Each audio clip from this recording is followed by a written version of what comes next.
This Jade Cargill idea would split WWE fans right down the middle and probably cause some outrage. And in this video, I'm going to tell you exactly what that idea is and why I think it's a brilliant idea and why I think you will as well. Because Jade Cargill has done big things in 2024. And as we close out the new year and come up upon 2025, it's going to be almost a year since we saw Jade Cargill not only sign with WWE, leaving AEW, and making her debut at the Women's Royal Rumble match. And what she's been able to do with Bianca Belair as a tag team, as the women's tag team champions, it's been extraordinarily. It really has. Bayley recently talked about this in a recent interview where she was talking about how Jade Cargill, Bianca Belair, they've given new life into these titles. These titles have always been up and down, where it depends on who's the champions, and that is the determining factor in how WWE books them, right? If you have a Jade Cargill and Bianca Belair or Mercedes Moné and Bayley as champions, then yes, they're going to matter. Yes, they're going to be featured and booked in prominent situations and roles and storylines and feuds. But when they're not, and you just have somebody put together, we're going to have them as the champions, it kind of goes to the wayside. But Jade Cargill, since WWE realized how big of a star she was after making a prolific rise in the wrestling industry in AEW and smartly pairing her with Bianca Belair, it's been absolutely brilliant, I think, because it got Jade over, it protected her, it was able to show her in a babyface light instead of just a typical heel monster type. It also gave Bianca something notable to do. I mean, there's just so many positives. I'll get into that more in a little bit. But let's kick things off. Let's talk about today's video. So I was thinking to myself, who should be the inaugural WWE Women's United States Champion?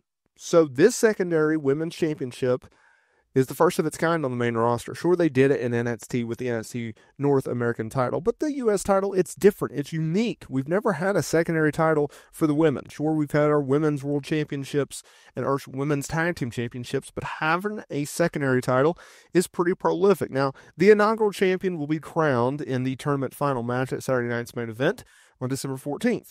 And we have several names on the docket, right?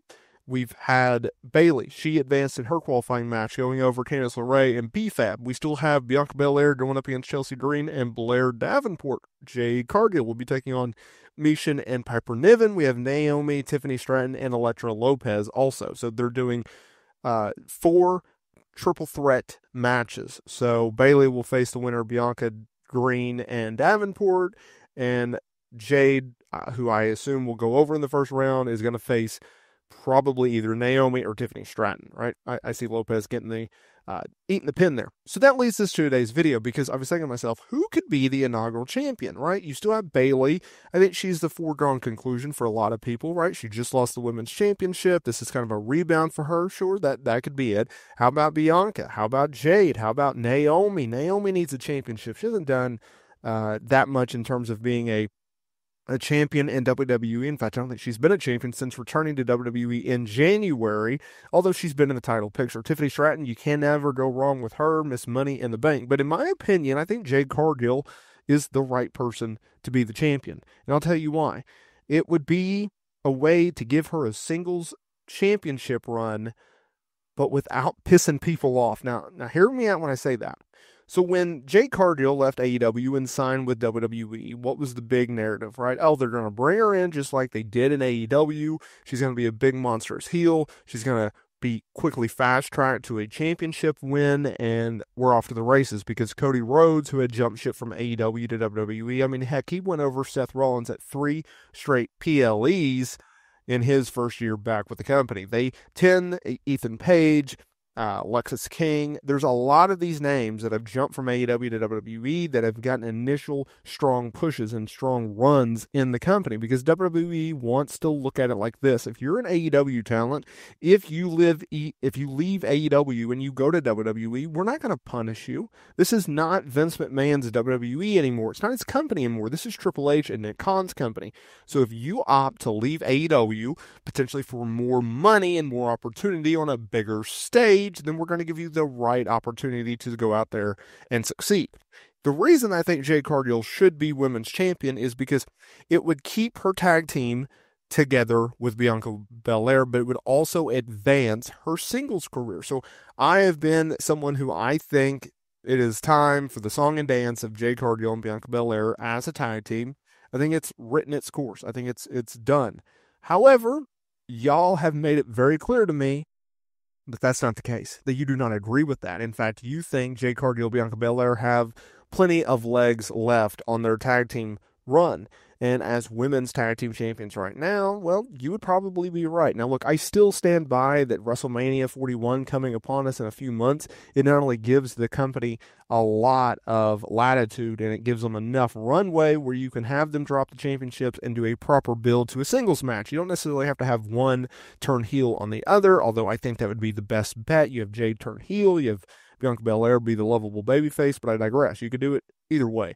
But if you want to keep them as a tag team, or even in an alliance, you can have them still drop the women's tag team titles, but not split up, not go against each other, not feud, not rivalry, nothing like that. But you would also be able to advance Jade Cargill. And by doing the secondary championship, well, you wouldn't have to deal with the backlash from fans of, well, Jade Cargill, she went from straight being a women's tag team champion to straight top, women's champion right out of the gate, right? Plus, you have Nia Jax, who's, she won the championship a few months ago, but she's having a pretty good run. I like what they're doing with her and Tiffany Stratton. Obviously, they're moving on from Bayley.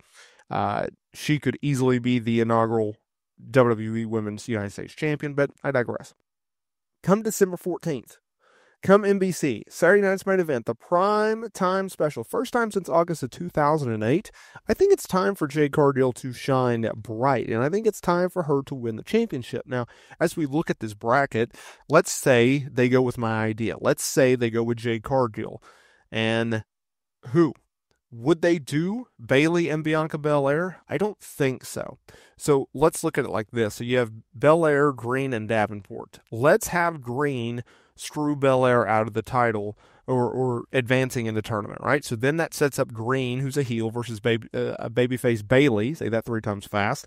So you have a heel babyface dynamic, and that would set the semifinal. So you have Jade Cargill. I think it's fair to say she's going to go over Misha and Piper Niven.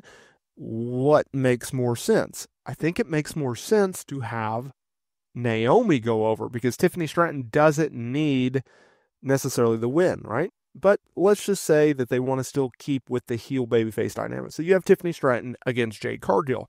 So what do? You have Green and you have Cargill in the finals.